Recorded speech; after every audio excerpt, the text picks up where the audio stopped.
um, kind of my role is to help with the US tours that our director Mary comes on once to twice a year, as well as to help out with different fundraising events like this one. So this is probably our fourth or fifth Careers in Conservation event. It's a social hour, which means kind of we're going to have presentations, but it's also very interactive. We want you guys to be able to feel free to kind of jump on and ask any questions and kind of just really chat with us. If you have, if you're trying to get into the field of conservation, you just don't know which route to take, feel free to ask us. All of us, on here are pretty much does something within conservation for wildlife. So don't be shy. And you can always, if you don't want to get on screen, no worries, just share that information in the chat. Ooh, Project Dragonfly. Okay.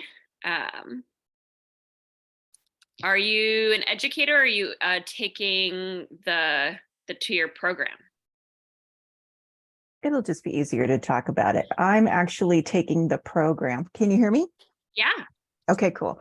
I'm actually just taking the program I started last summer. And it's funny because I love cheetahs. And so I heard about this. I'm going to check them out and see what's going on because cheetahs are awesome and cheetahs are in trouble. So yeah, I'd love to be able to help in some way. Perfect. Well, I am a wildlife care specialist at the San Diego Zoo. So I'm very familiar with Project Dragonfly. Cool. A couple coworkers, as well as my supervisor that went through one of the programs. I know there's a couple of them.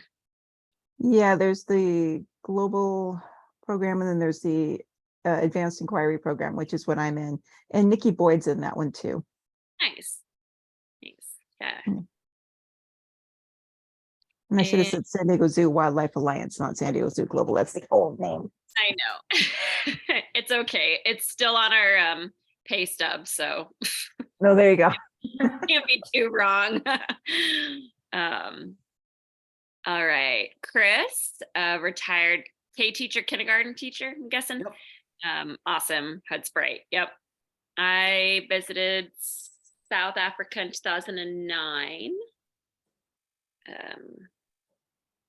Going back to Kenya, hopefully in November, if anyone is interested. Action for Cheetahs in Kenya leads a conservation trip about twice a year.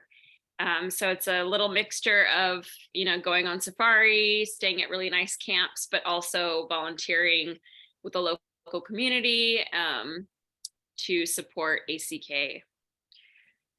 All right. Lorna, hopefully I said that right. Currently San Diego, awesome.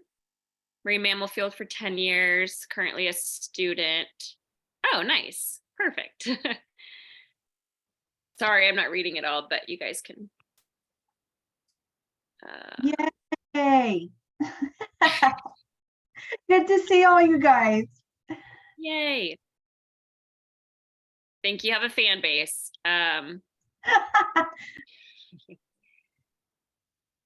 Lorna, I was also a marine mammal trainer for about 7 years. Miss them dearly, but nice. I have left the field, but ironically I'm trying to get into the San Diego Zoo because I want to be in the conservation area for sure. Yeah. Awesome. Yeah, I was up in Fresno Chaffee Zoo in their new sea lion expansion. I helped start that off. So that was a lot of fun. Yeah. Cool. And Savannah was also a vet tech. These fields, you kind of got to do everything to get into what you want. But yeah, I miss teching. I was drawing up some meds earlier at work and someone said, "Were you a vet tech?" And I was like, "Yeah." Vet techs draw up meds so differently than zookeepers. And I'm like, yep. All righty. And Taylor is a volunteer at the Hogle Zoo in Utah. Great. here to learn about some conservation jobs. Wonderful. Well, I'm really excited to hear the presentations as well. We have Jane Wanjira and Susan Underkoffler going to speak tonight. But before we have our first presenter, I just wanted to kind of tell you a little bit about this event and why we hold it. It is a fundraising event. However, the event is free of charge, but throughout the presentations, we will have different opportunities. If your heart feels so inclined to donate, that would be wonderful. You know, just like a lot of organizations, a lot of nonprofits, we had a hard time during COVID, and we could really use some funds to keep the field research going. So we have our mission statement up here to promote the conservation of cheetahs through research, awareness, and community participation in Kenya. We have a few different kinds of programs that we run through ACK to build awareness and to preserve cheetahs in the wild. Research, so field surveys and data collection. We have our canine program, so our scat detection dogs, and outreach. Obviously, outreach and education is extremely important. So school and community outreach in Kenya, and also the US-based outreach, just like here. Both Kenyans and, you know, pretty much anyone was invited tonight. Thank you to our presenters that are on at 4:30 in the morning, Kenya time. So definitely probably have their coffee. The rest of us may be settling in for the evening. But yes, thank you for joining us. If we go into the next slide, we can show you a little bit about how your funds can help. So if you look at the first column, $10 can supply a school for one visit. Support digital data collection for one whole month, and meals for one day during field work. $25 can purchase one conflict mitigation toolbox, provide one student workbook, and one spay or neuter for a community cat or dog, which is really important.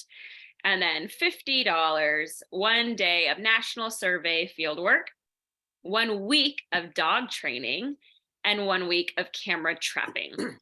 That's a little bit where your funds can go. If we go to the next slide, go ahead and take a screenshot of this, or go ahead and just snap this really fast on your phone if you want the Venmo link.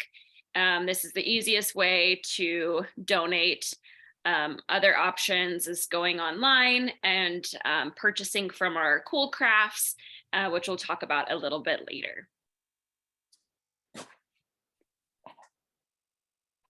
You can also stay connected by signing up for our newsletter. So again, you go ahead and take a picture there, or just remember actionforcheetahs.org.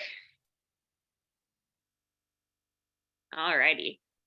Without further ado, I'm going to go ahead and intro our first speaker. So Jane, sorry, I mixed the two words. Jane Wanjira is a researcher in the field of wildlife conservation and is performance-driven and passionate about using research as a tool to promote conservation of wildlife.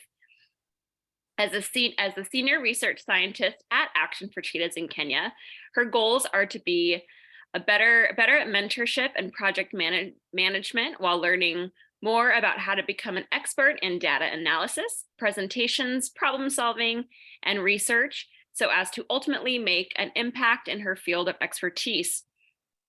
Jane holds a master's degree in wildlife health and management from the University of Nairobi and completed a master's project on evaluating effectiveness of deterrent lights as a conflict mitigation strategy for pastoral communities.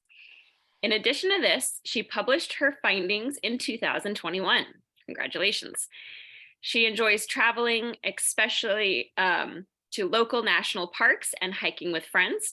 Her culture of traveling was inbuilt from a young age. Fortunately, the primary school she attended organized yearly trips to various national parks, reserves, sanctuaries, and various popular sites within the country. The love of nature and the outdoors became a part of her since then. Jane's convictions of wanting to be a part of the team that enables other generations after her to enjoy the beautiful wildlife within the countries slowly gave way for her enthusiasm to become a researcher in conservation. This is what gives her courage and consistency, interact with the community she works with to enable them to see the value within their magnificent landscape. So welcome, Jane.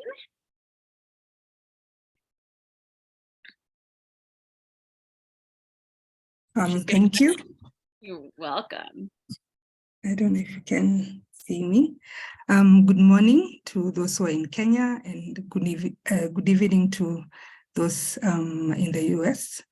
As introduced by Jessica, my name is Jane Wanjira. I'm the research scientist at ACK. So I'll just share screen to continue with my presentation.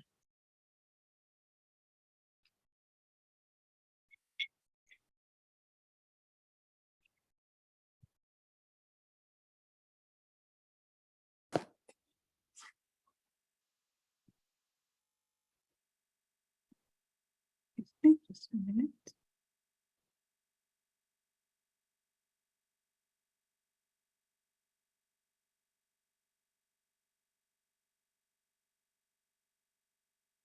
So Jessica has already given a brief introduction. So I'll skip right into what I do as the research scientist at ACK. So I've been with ACK for 3 years and 9 months now. I'm close to 4 years in May. And it's been quite an experience for me. The journey has been filled with good, unforgettable experiences and also challenges, which I'll get into later into the presentation. So my main role involves assisting our field officers who are based at our Mibai Community Conservancy. That is where our field site is. For those who don't know, that is in Samburu County in Kenya. So what I basically do is ensure that our field officers are well equipped with their digital, all their data collection materials. We are able to ensure that the methods that they're employing in data collection are standardized. And we also conduct constant trainings when we have new equipment, when we have some changes in our data collection methodologies, just to make sure that our field officers are up to par with the trends in data collection. So while carrying out our research, we have various methods that we use to collect data, and I'll get into each one of them. So we have routine patrols. This one basically involves the staff walking around and walking around. We don't use vehicles. In general, not really set directions. And in a month, we have our staff covering around they do around 12 to 20 patrols, depending on whether they're assigned to other duties within the month. The other method, which here, that is one of our field staff who's recording a track that is sighted along his patrol area. So the other method that we use is walking transects. And with this method, it's basically walking. So there are other transects where you can use driving, but in our case, we normally just use walking. So in the walking transects, the staff usually cover a distance of a linear direction of 5 kilometers. And they normally do 4 transects in a month. And within a span of 7 months every year. So their transects are constant, and they're done on a specific day. And jointly, our staff cover around 700 kilometers within our conservancy area. Using the patrol and the wildlife data, we've been able to establish that some of the species that have the highest number of sightings are the dik-diks. And as we know, that is one of the delicacies for the cheetah. The other species that are prominent is our spotted hyena. We normally don't have frequent sightings due to their nature, but we do find that the tracks are very prominent, very easily to find yourself stumbling along them. So they have actually the highest number of records in terms of the predators. Usually when our field officers are out there doing either their patrols or their walking transects, they meet with community members, and they're able to exchange information, and we've come to establish that the species with the highest reports from the community is the cheetah. So either they report having seen the cheetah, having had, unfortunately, their goat attacked by a cheetah. We also have either reports of cubs being seen, which our field officers take time to go and verify the information. So the other ongoing projects that we have the Bomalites project. Jessica had mentioned that it is one of the projects that I undertook with ACK. So the Bomalites project started in 2016, and installation of lights, different type of lights, ended in 2019. So after 2019, as ACK, we set up a long-term monitoring and evaluation to be able to establish the long-term effectiveness of these particular lights. So between 2020 and 2022, we'll be doing quarterly evaluations of the lights, where the field officers, and including myself sometimes, we were able to go to 58 of the manyatas that have lights within our conservancy, and we are able to use a survey questionnaire to be able to just assess how the lights are, how many lights do they have they moved with the lights, because within our conservancy, majority are pastoralists, so they do move occasionally due to seasons in search of water and pasture. So you will find that some of them actually do not keep all their lights there. And as you can see in the diagram, the light has a pole. So we attached each light individually. And within our homestead, so this is an example of a livestock corral where the livestock usually stay in. And you can notice that the light is facing outward. So that prevents light from, so when the predator is coming in to do a search or trying to get into the manyata, so they're not able to see what is inside the corral, but instead the light blinds them, so they're not able to get in. So the purpose or the main intention of the Bomalites project was to minimize predator attacks and kills of livestock within the manyata, and also as a way of improving tolerance towards predators who on a daily basis are coming and passing through the homesteads. So with the Bomalites project, we are currently doing a final report to just show the cost benefit of having these lights on a long-term basis. So the other project that we are currently ongoing is the wildlife monitoring. So we can see there that we have some ostriches. We have the Somali ostrich is one of the species that we have within our Mibai Conservancy. And we established this wildlife monitoring on the basis of the unique setup of the Conservancy of Samburu or Mibai Community Conservancy. So within a conservancy, we have the pastoralists, the livestock, and the wildlife sharing resources. That is their water and their pasture. And in this shared landscape, you find that they are constantly interacting in one way or the other. So in order to understand this joint landscape use, we were able to come up with 2 programs.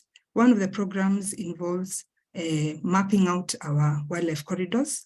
We employed our staff to use the community to gain through indigenous knowledge, where they were able to establish past corridors and current corridors. The other part of the program is the linear ecology. So within our conservancy, we do have, there's this project within the country known as the LAPSET, and Mibai Conservancy is one of the conservancies where one of the infrastructure will be passing through. So we are currently maintaining that database for relevance of that in the long term also. So, but for our purpose of within the conservancy, the linear developments that we've been able to map include we have a power line, a major power line known as the Ketrako. We have a major Maram Road connecting to 3 different conservancies and 3 different counties. We also have water points, which are a very big resource within the conservancy, which include the main river Ewasonyiro. We also have other tributary rivers contributing to the main river. We also have water pans. We have sand dams, which are built within the communities, as well as boreholes. So we've been able to map that. So what are we doing with all this data? So we are trying to establish within our wildlife corridors, we'll be able to set up transects that will be monitored using camera traps. So, and using those camera traps, we'll be able to establish how the utilization in long term is being affected by the use by the pastoralist vis-a-vis the linear ecology. So how is that affecting the long-term use of the corridors? Is it improving it? Is it deterring wildlife to use other places or create other corridors? So that is something we have been doing since 2021 in terms of establishing the database, and we are continuing to plan to do the setup of the cameras this year. So hopefully we might be able to give you something within the year. So how did I get here to become the research scientist? So my journey began when I was in primary school, and I was privileged to attend a primary school where we had programs that allowed us to take trips. So in our system here in Kenya, we have a level of between class 1 and class 8. So basically that is you're at an age of around 7 years old to 15 years old. So within each stage, like from the class 1, class 2, so the school used to organize trips, educational trips to various parks, reserves, historical sites, educational centers. So, and we were exposed to the outdoors through camping, if you're a scout, through just, they created programs to be able to just expose you to that side of life. And for me, that set a stage to love the outdoors naturally. So the photo that I'm sharing is of the Nairobi National Park. For those who've been in Kenya, it's the one park that is within a city. So if you do get a chance to come in, make a point to visit. So from primary school, I moved to high school, and in my high school, just still within Nairobi, I was a part of the Wildlife Clubs of Kenya, Wildlife Club within the school. And we organized trips also to reserves and parks. And one of my highlights is when I got to visit the Savo West. So during one of the sundowners, we went to the Salt Lake Lodge, for those who know it. And that was my first time to see an elephant so up close, having a drink of water. So it was fascinating to watch. And yeah, so my love for wildlife has been a long time coming. So in the year 2018 is when I got into my master's program, as mentioned by Jessica. I have a master's in wildlife health and management. There's a bit of a gap between me coming to my master's and what I did in between. So I have a bachelor's degree in botany zoology. And after that, I got into other, not very directly related to conservation, but it seems that my enthusiasm and my love for what I do now was something that I would pursue eventually. So in 2021 is when I graduated with my master's, and during my program between 2018 and 2021 is when I had the opportunity to work with ACK. So I became an intern under the Boma Lights project. So I'm in the picture, we're recording a track of a spotted hyena. So at this Manyata, we had over 10 tracks of spotted hyenas just attempting to get into the Manyata. So after my internship, we had an aspect of the deterrent lights that we wanted to look into. So there were some homesteads that were close to the wildlife corridors, and we wanted to establish whether do these lights have an effect on the use of those corridors. So that's where I got the opportunity to consult, and in the year 2021, and where we were able to set up camera traps and establish what wildlife were using the corridors. And we did it for a short term, but we're not able to really establish whether they have an effect or not. We were aiming to do for a longer period of time, but I'll get into the details of what happened to the project later. So, and now I'll come to now what I do as a research scientist. So my interests are domestic tourism. I think I've talked about that a lot, but this is recently when I went to Zipline. There's a place in Kirinyaga County where they have, it's called Sagana Rapids. So the place is packed with adrenaline activities for those who like water, like me. I love to swim. So the place has kayaking. We have a plunge of around 16 meters jump from next to a waterfall. They also have gliding and so many other interesting activities. So I got a chance to go with some of my friends to explore the place. So I do enjoy the outdoors. So the other interests that are directly related to my work as a researcher are human-carnivore conflict. This is something that is very real and ongoing, especially within our conservancies. And here we have a donkey. This donkey had been attacked by a spotted hyena while grazing in the field. And we understand that from the perspective we come from as a researcher, we are trying to collect data, trying to find solutions to this kind of conflicts. But I include my other interest, which is community engagement. Why? Because we sit on the other side of this, forgetting that the community are the ones who live day in, day out with this wildlife. So I feel that involving the community in the solutions that we come up with as researchers will give us a better outcome in terms of sustainability and also change in attitudes from the community towards our wildlife. So what motivates me to do what I do? So I'd say, first of all, it's support from family and friends. My family is usually very interested in what I do.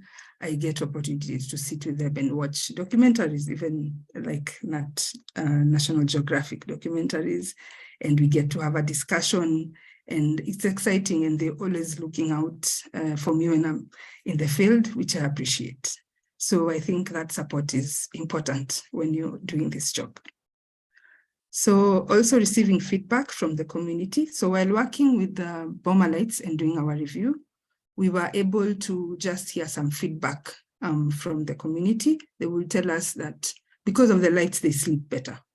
They don't have to wake up when they hear their dogs barking, because they know they have set up something that assists in improving security for their livestock. So it has helped them sleep better, which for me is a win, yeah, in the long term.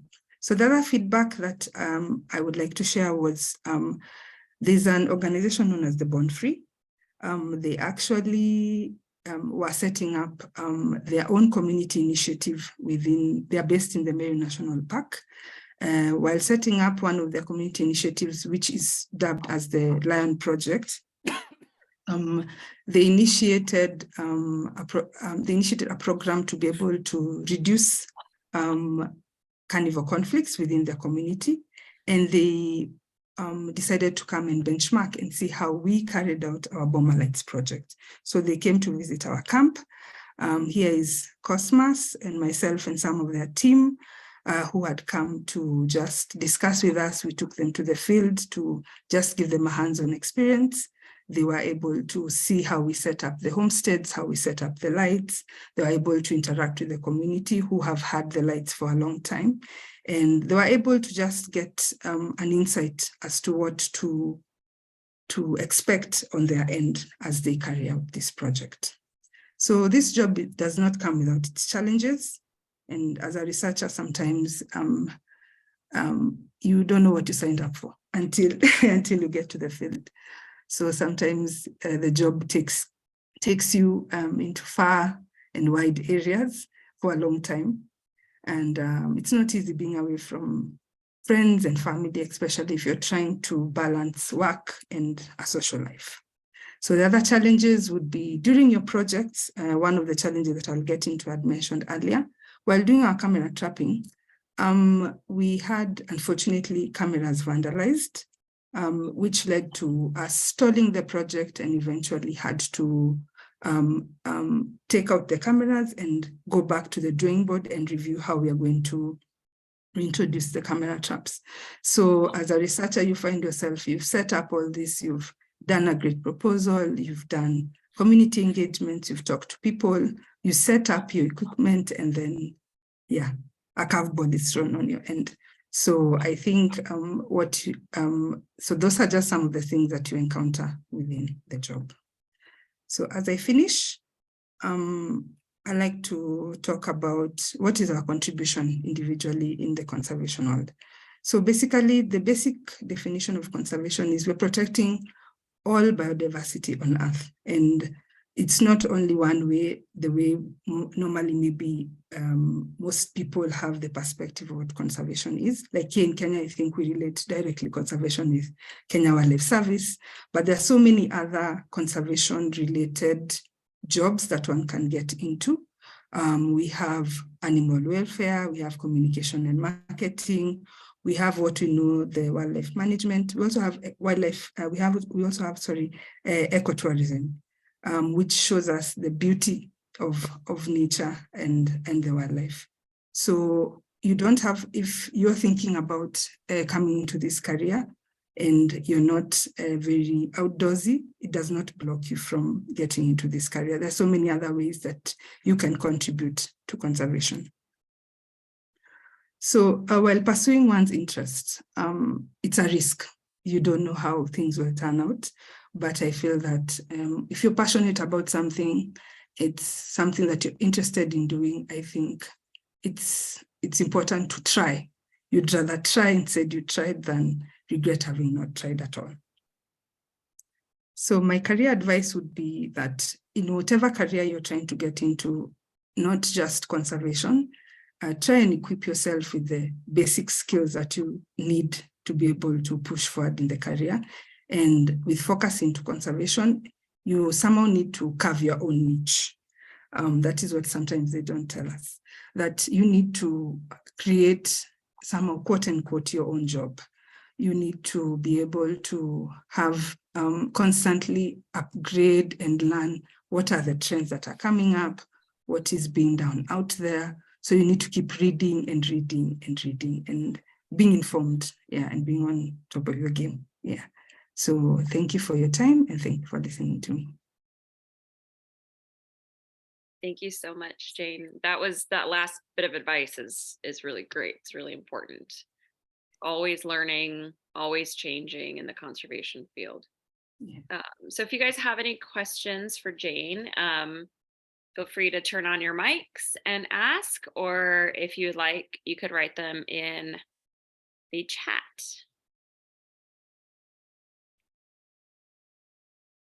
Christopher, are you clapping? Yeah, I can't get it off now. There it goes. I still am not used to the little emojis used. And if you guys think of another question throughout the next half an hour, just feel free to drop it in the chat and we'll get to it at the end. So we'll do a quick run through again of kind of how to donate if you guys feel inspired. So we'll show those slides up again. So get your phones out and ready. This is just a couple other options to support ACK. So we have the cool crafts that we partner with local Kenyans. They make some amazing crafts, one of a kind, cannot find here. We also have calendars, really amazing cheetah soccer balls.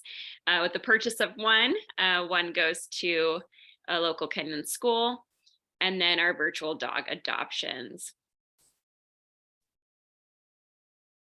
And you can take a picture of that to take you straight to the link. Follow us on social media. That's the best way to get kind of like up-to-date information on what's happening in the field. Feel free to always, you can reach out and message us through that as well if you have any questions.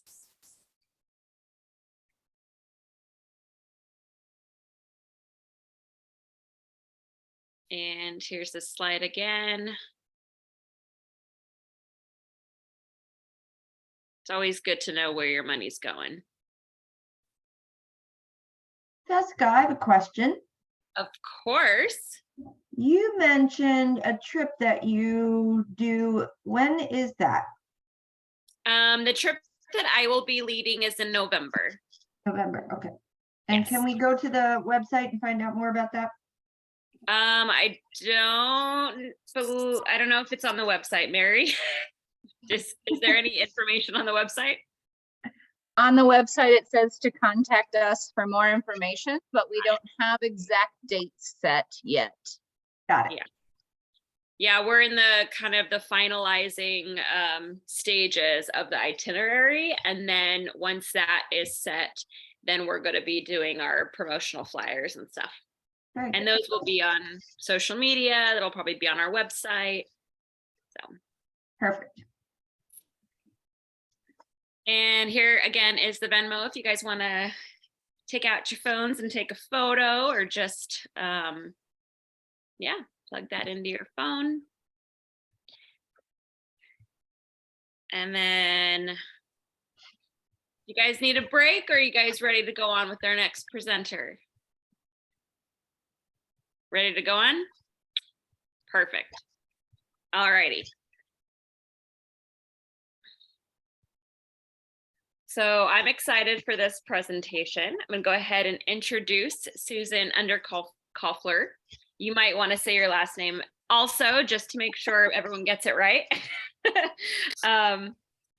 Susan is an expert in wildlife crime scene investigation.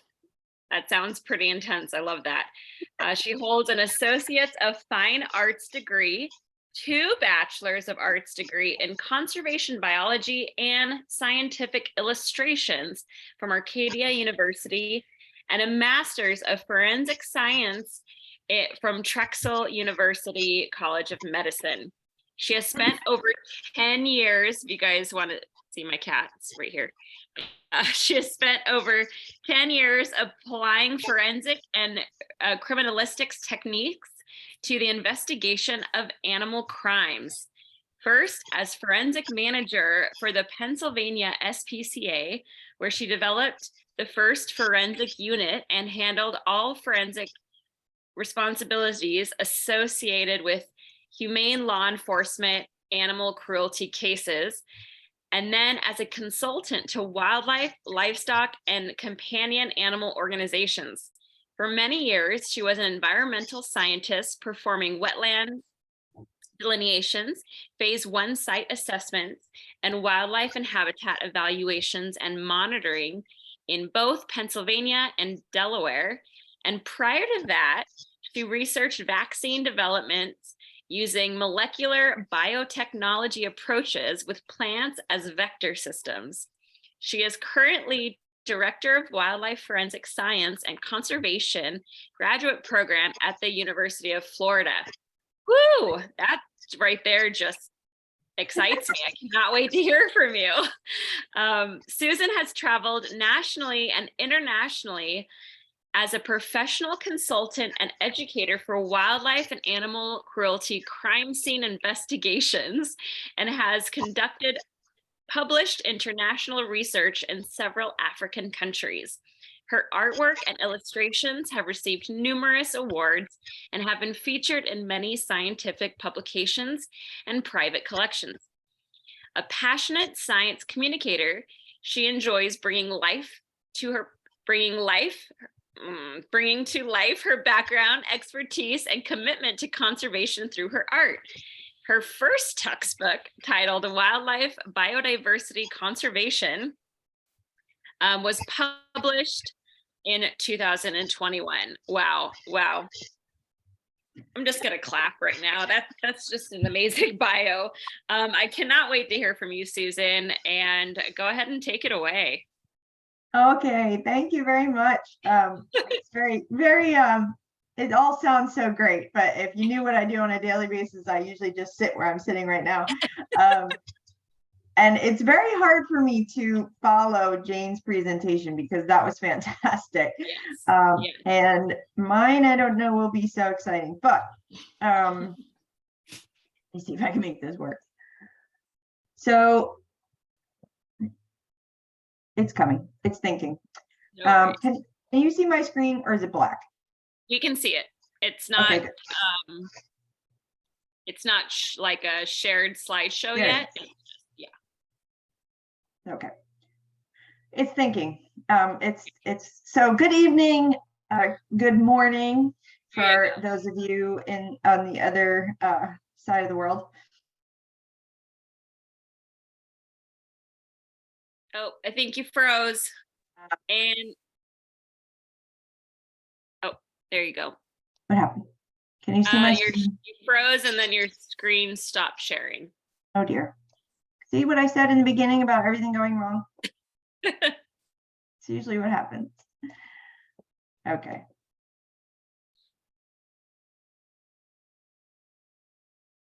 How about that? Does that work? Yes. Okay, good. All right. Thank you for the intro. Yes, it sounds great.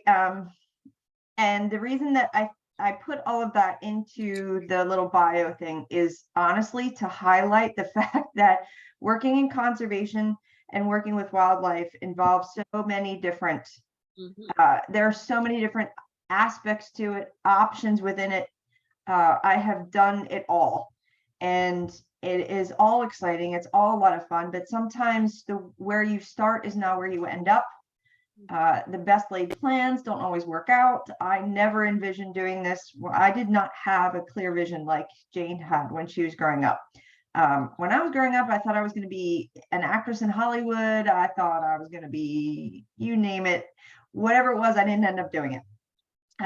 Right now, I do have a really cool job right now. And so it's split between a bunch of different things because I can't sit still. So I teach classes for University of Florida. I run their online graduate program in wildlife forensic science and conservation.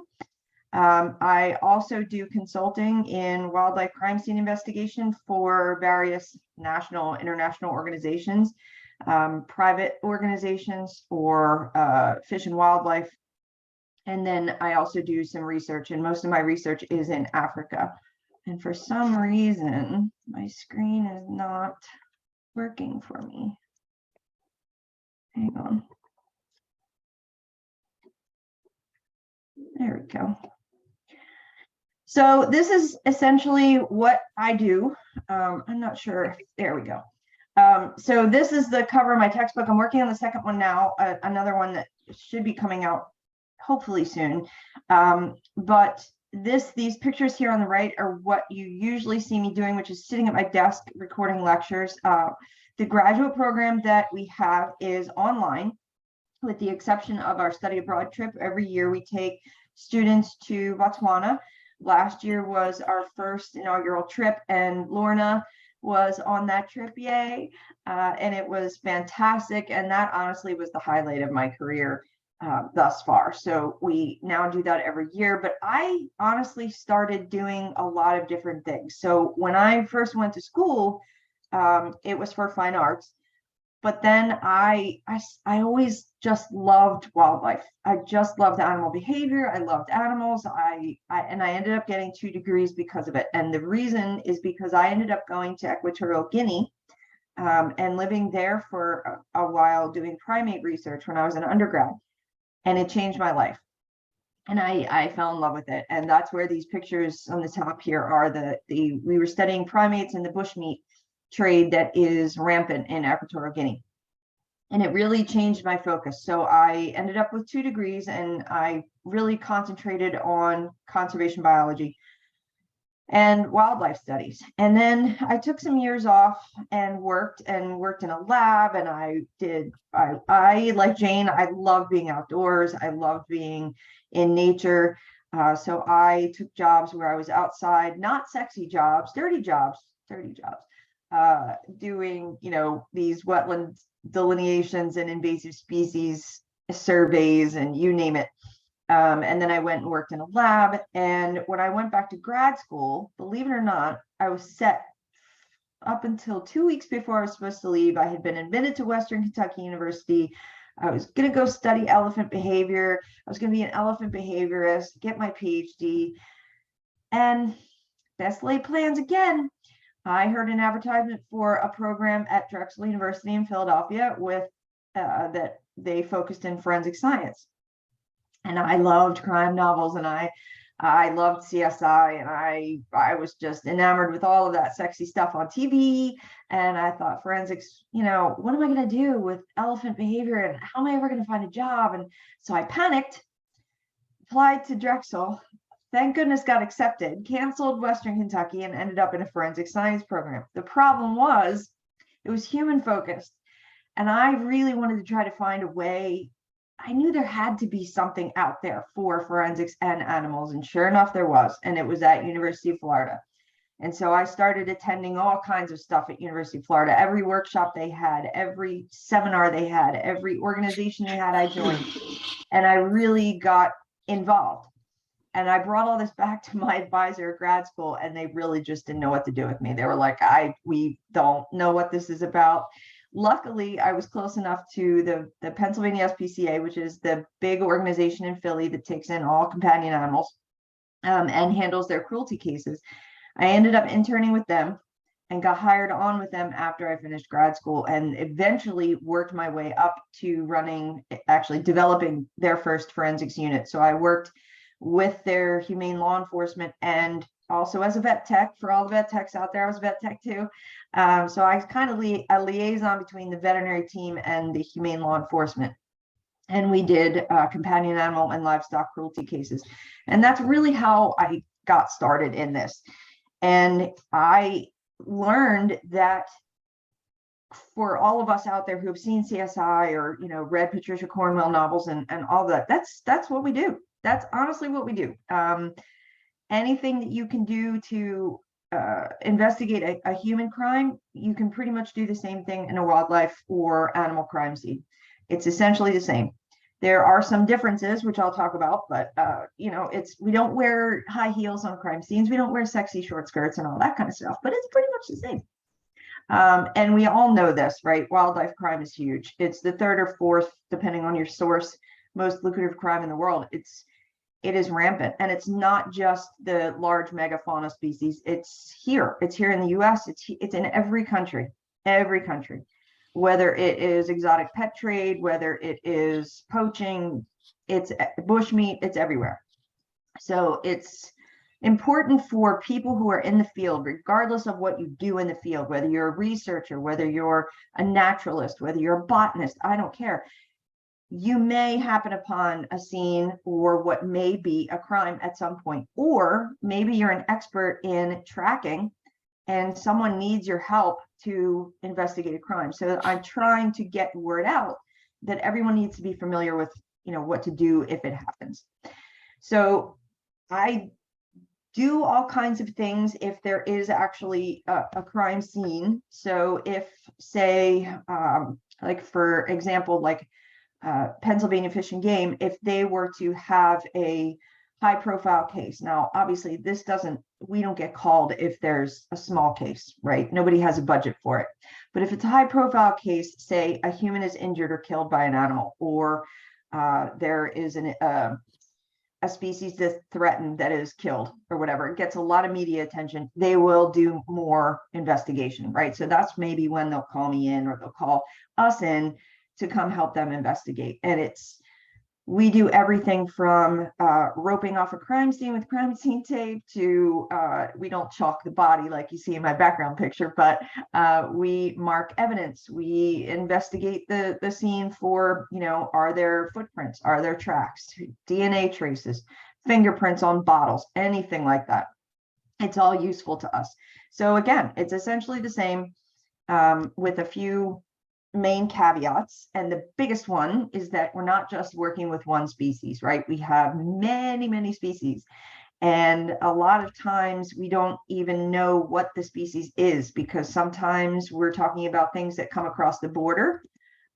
So it may be pieces and parts like you see here.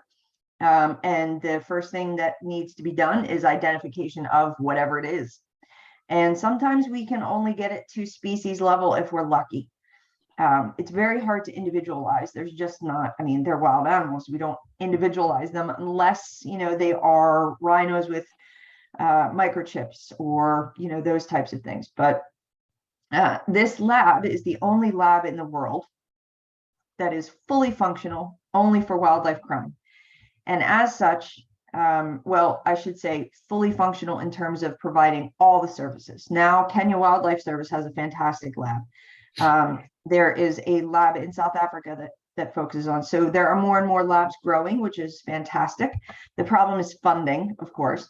But this lab handles crime scene investigations. They do ballistics examination. They do fingerprinting. They do, you name it, they do it. And so they're swamped. And most of the wildlife labs out there are swamped. So some of the things that we do, reptiles, marine mammals, we can look at scale patterns. So if the things that are coming into a lab or that we're looking at are like boots or purses or bags, we can sometimes tell from the pattern of the scale or the color of the scale what that animal product is. Is it an endangered animal? Is it something that we need to worry about? Birds, feathers are big. I don't know if anyone saw a recent headline that a guy was just prosecuted for trade in eagle feathers. So this is, oftentimes this is tied in with Native Americans who are actually allowed to own bald eagle feathers and golden eagle feathers, but there is a big black market trade in it as well. So we need to be able to evaluate what the feathers are from. There is a feather atlas, believe it or not, that you can look on U.S. Fish and Wildlife Service, and they will show you patterns of the feathers to help you identify what species it's from. Eagle feet is also a big, there's a big trade in eagle feet. This guy on the left here, this is how he tried to get eggs into, people will try, as dumb as it seems, the more dumb it seems, the more people do it. It's just crazy the things they'll do to smuggle wildlife products. But now we can even get fingerprints off of eggs. So the technology is coming along, and it's very hard for me to stay on top of all the developments and new technologies out there. Mammals are really tough, obviously, because there are so many of them. And a lot of them look very similar to humans. So this photo on the top right, you know, human versus bear, very hard to tell. And a lot of times people will often find bones in their backyards or their gardens, and they'll freak out and they'll think it's a human, but it's actually an animal. And sometimes what anthropologists or osteologists have to do is determine, is it human or animal? And is this, you know, what thing are we looking at here? This picture in the middle, I don't know if anyone knows, but tiger stripes are unique to an animal. They're like our fingerprints, and that helped catch these guys in Thailand for poaching tigers in a protected area. So there's a lot of things that we can do. Bird versus mammal claws, so we can tell what the claws are. We can use teeth to age deer and see if they're legally able to be hunted or not. Lots of little things that we do. A lot of the work that I do is based in Botswana now. It's like my second home.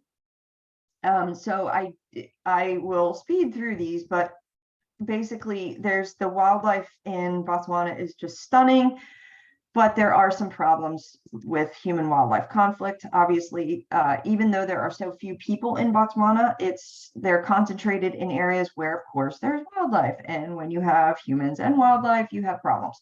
And sometimes when there's a crime scene, this picture here, this was a lioness that was poisoned for attacking a farmer's cattle. This is what we have to work with, and it's not a lot. So being able to determine what killed this animal, being able to link it back to a particular person based on, you know, is there evidence of the toxicant? Is it pesticide? You know, whatever it is, we need to be able to find it. These photos on the right, this is elephant damage.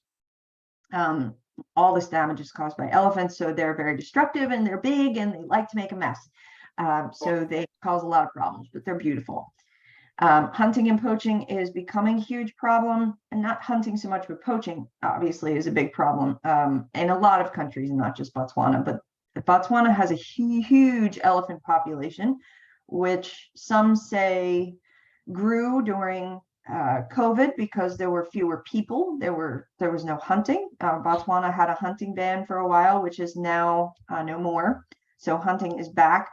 And the poaching for a long time, Botswana was seen as a safe haven for wildlife because the Botswana Defense Force had a shoot to kill policy. So if they came on poachers, guess what?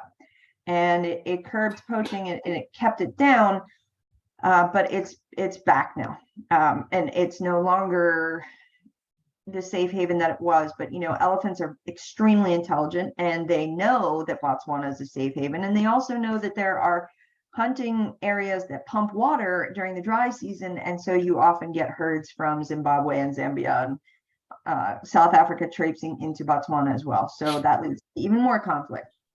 So teaching CSI, I go over I've done this in a couple of African countries now, and teach the CSI techniques to wildlife officers there, whenever I can, I try to bring equipment with me and donations and things like that, because again, funding is a big problem for them. And being able to equip them with at least the knowledge of what to do, what they can do within what they have, is really important. Just familiarizing them with, is this a case? Is this something that, you need to be aware of? The other things that I do research, so there was, if anyone remembers, there was a huge elephant mass mortality event back in July 2020, which is the height of COVID. And there were big problems with elephants dying. Around 350 elephants were found dead or dying in this one area, which is very strange. So we're trying to figure out, the official ruling from the government is cyanobacteria poison toxins, but there are some issues with that. So we are trying to figure out if it really was cyanobacteria toxins, and if there's any way that we can. It's going to be very hard right now because there were so few samples taken, and they really don't exist anymore.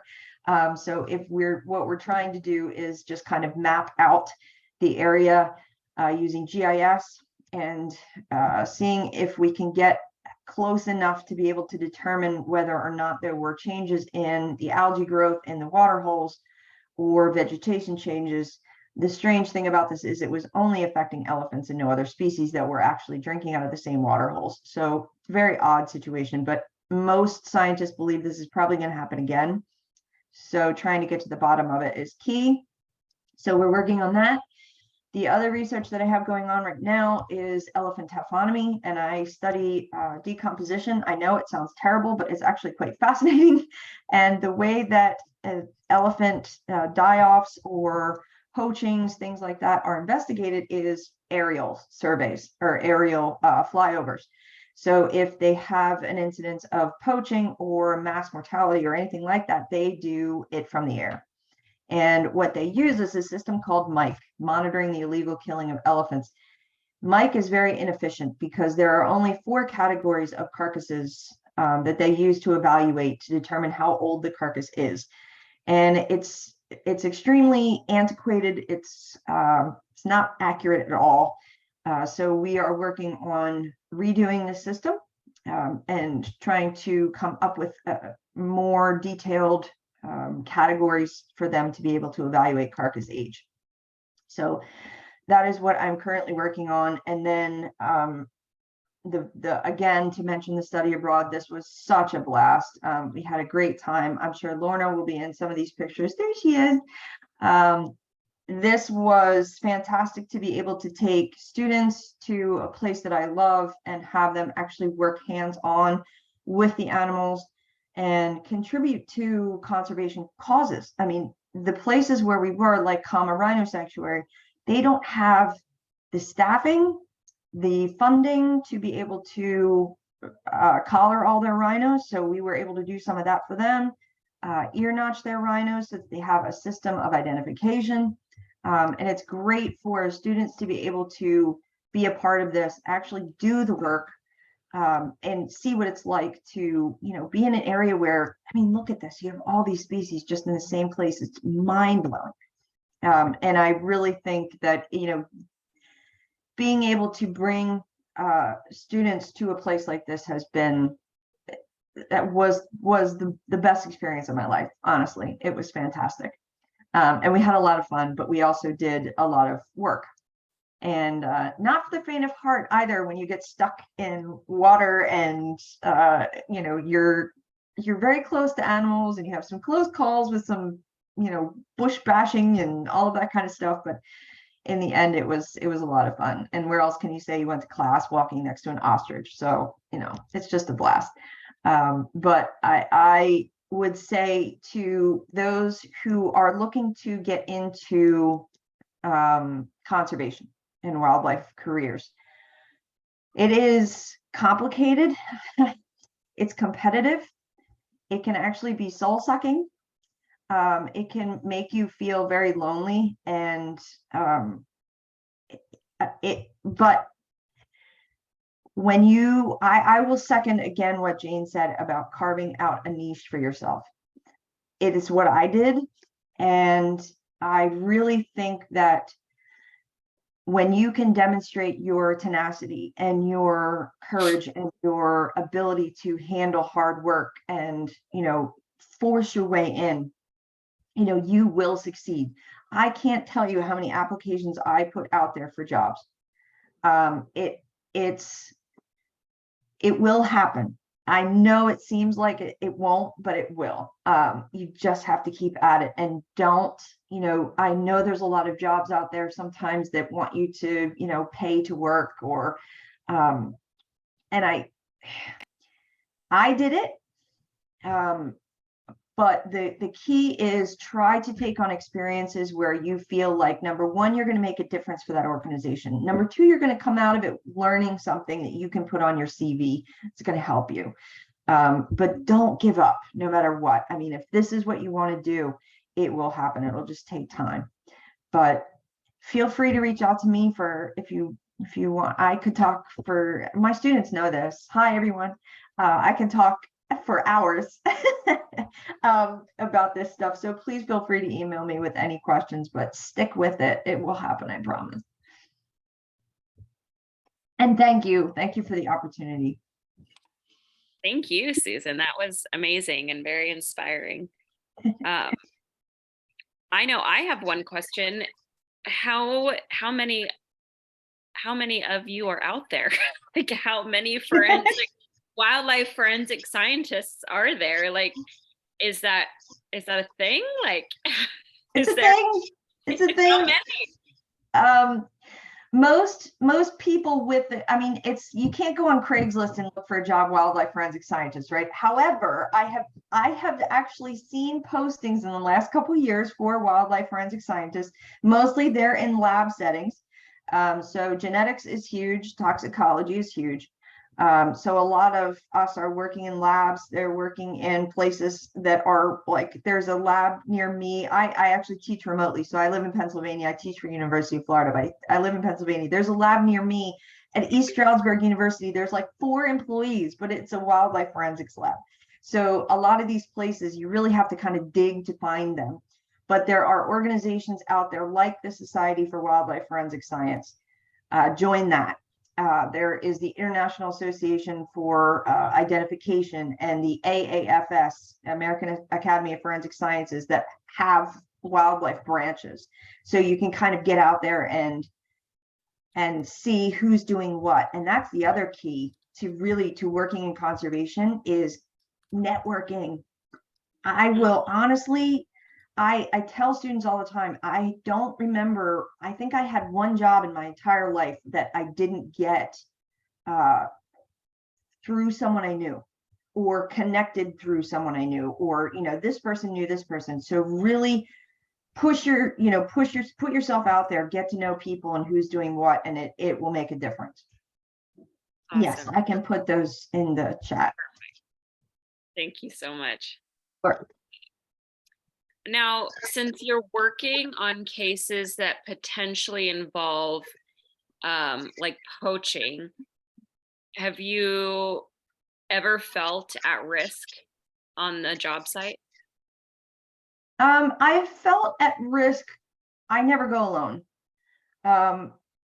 I felt at risk from wildlife because especially if you're in a place like an African country, scavengers are going to be there way before anybody else is. And you never know what's lurking around. You know, if I'm out there and I have to investigate something and there's wildlife, I definitely want other people there with me. But I have been lucky, knock on wood, I have not had any issues.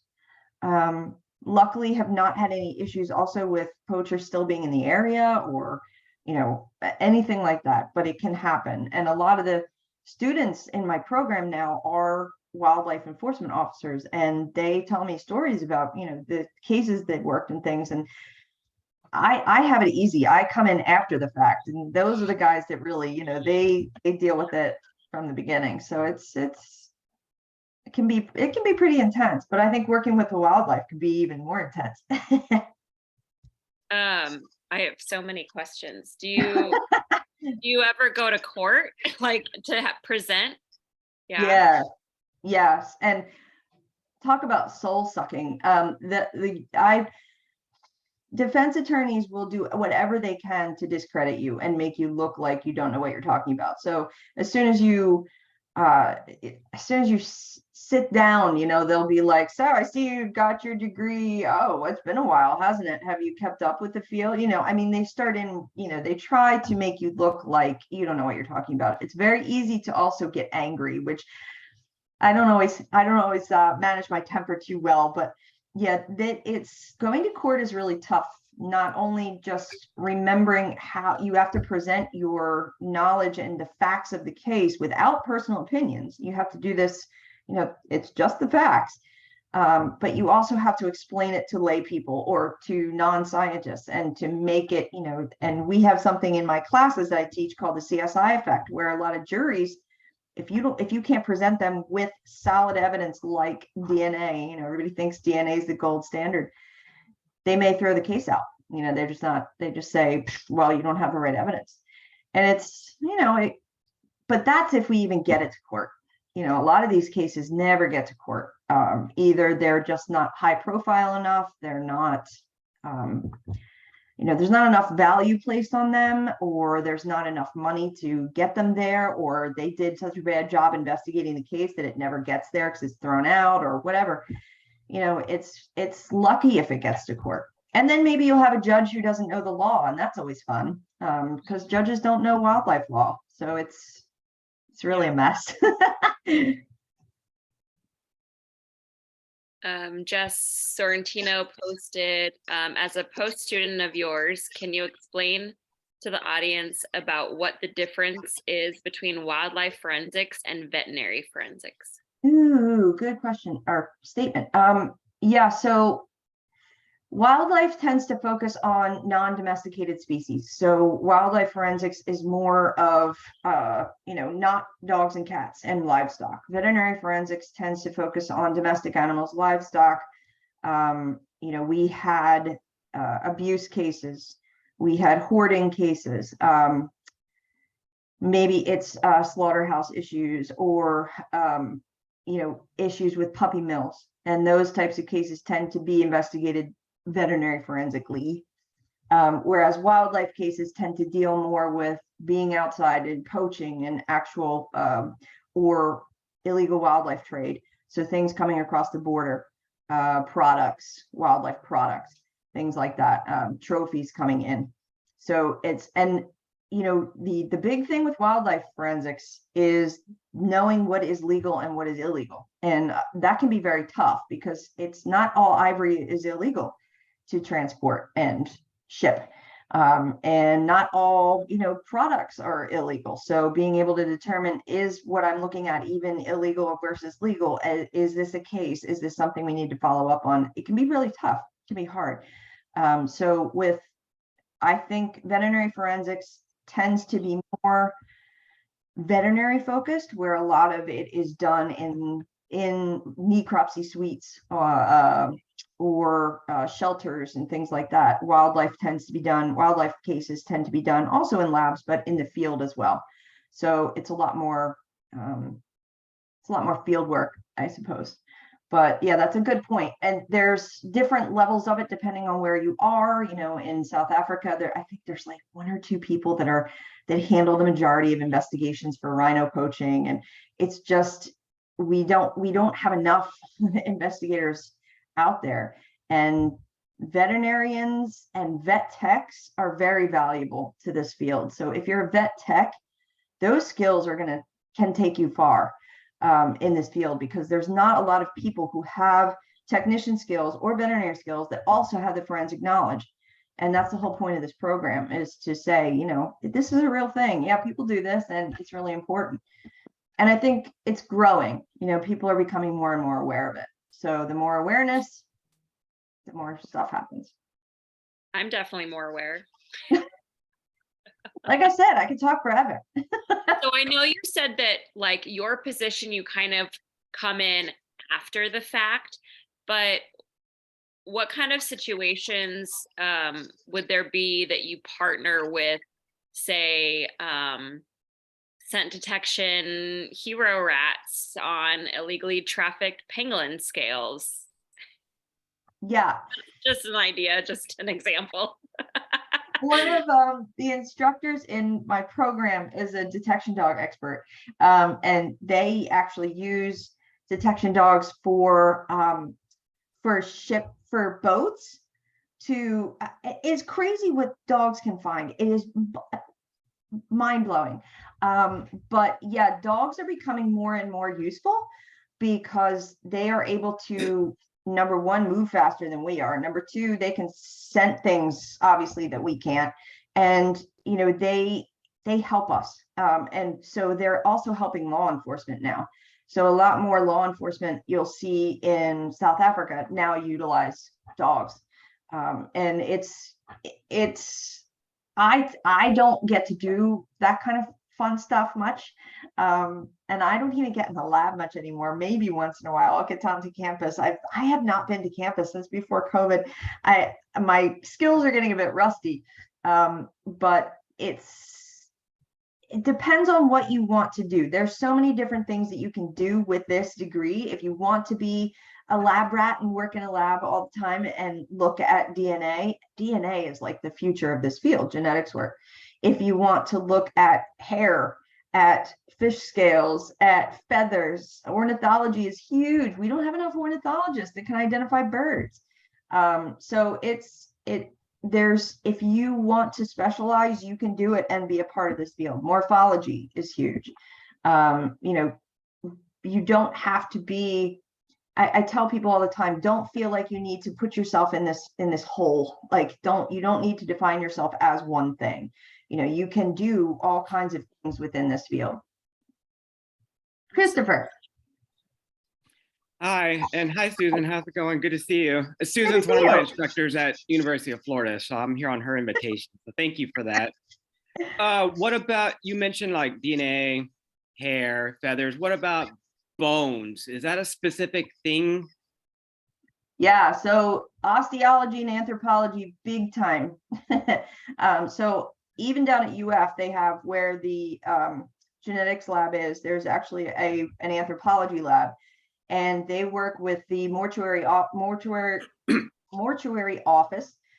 So they handle all the human cases that come in, but they also handle the wildlife cases. And the last time I was there, they had a Florida panther skeleton spread out that they were looking at to determine how it died. It was awesome. So that is, yes, a big thing. In fact, a couple of the students that were down there when I was there were working on their anthropology degree specifically with animal bones. And because, you know, morphology is huge, and there's a lot of things that can be done with morphology that don't have to, if you can identify something morphologically or osteologically, you don't have to go to the expense of DNA, right? So if you can identify something by bone, and there's a lot that you can tell by bone, you can tell trauma to bone, you know, what was used to kill that animal, how the bone fractured, what was done to the animal, you know, all kinds of things can be determined through bone. So yeah, it's a field in and of itself. Can that be both gross and microscopically as well for bone? Yep. Okay. Yep, I do plan on absolutely. taking all the bones courses here in the program and all the pathology courses as well. So that's kind of Yeah. The skeletal trauma analysis is a big field within itself. So everything to do with radiology, being able to look at radiographs and determine, fracture patterns and all of that stuff is really important. And that is very important for companion animal cases. But also with wildlife cases as well, to be able to determine, if something was shot, you can determine directionality, you can determine bullet size, all of that kind of stuff by looking at radiographs. And it's and using metal detectors, because we're not going to be able to haul a rhino into a lab to do a necropsy necessarily. So it might be in the field, and you have to be able to identify the trauma to the bone in the field. So yeah, it's important. Thank you. I mean, I can talk to you all night, but I'm not going to ask any more questions. I'm always available. I love email. I love questions. So anyone can send me an email anytime. And I know also, that you wrote a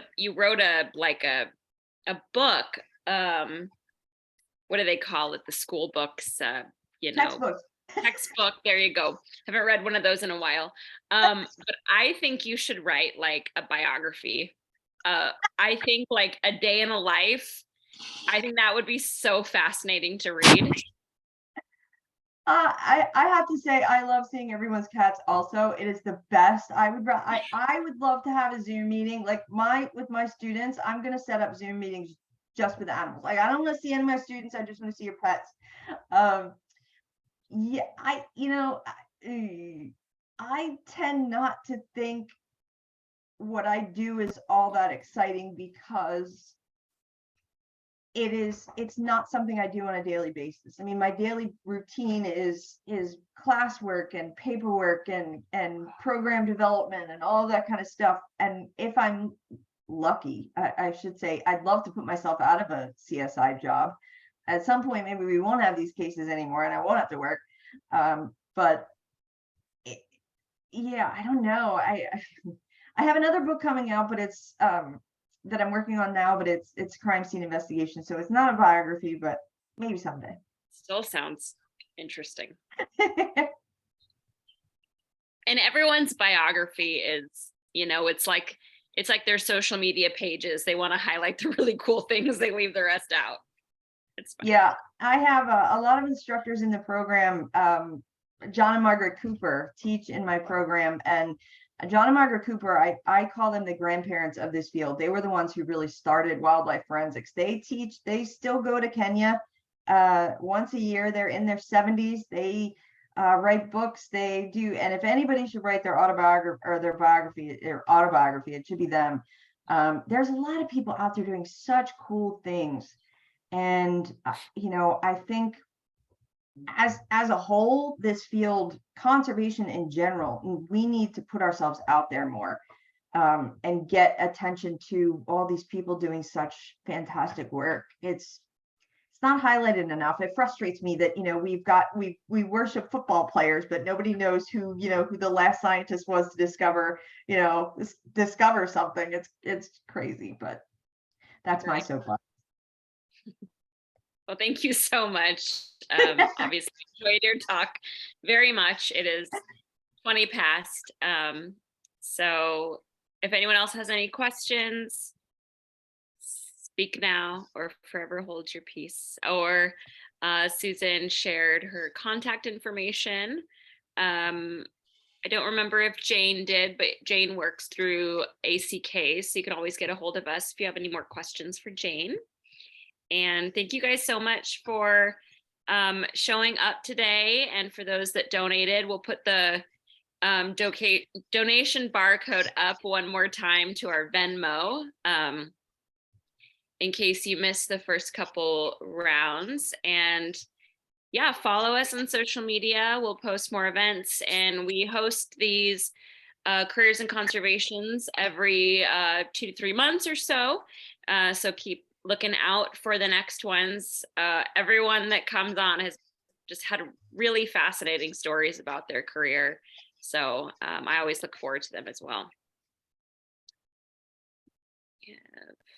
Oh, thank you, Jane. Jane wrote her email in the chat.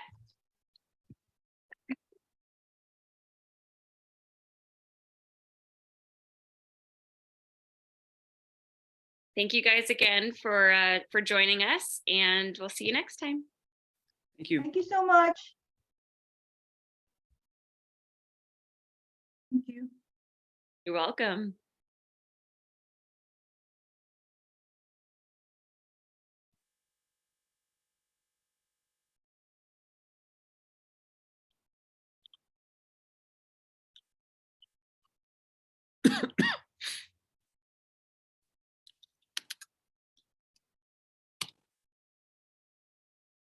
Thank you, Mary and Jane, for waking up so early.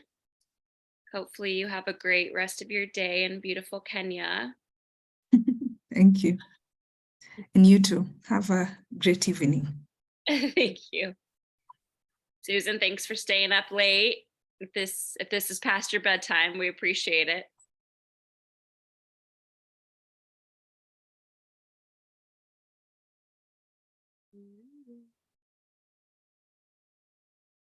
Are we going to play the phone game where we're not going to be the last ones to leave?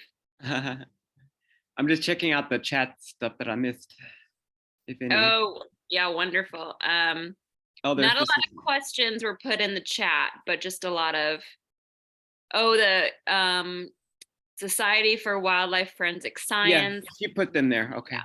Like Yeah. before I even asked her. So that was awesome. Oh, did she? Yeah, I didn't even notice. Oh my gosh. She's so great. Yeah. Well, when the chat thing comes up, it pops out, but it puts it at the bottom, and I didn't see her. But anyway. All right. Thanks, Jessica. I appreciate it. Oh, you're so welcome. Thanks for showing up. See you all.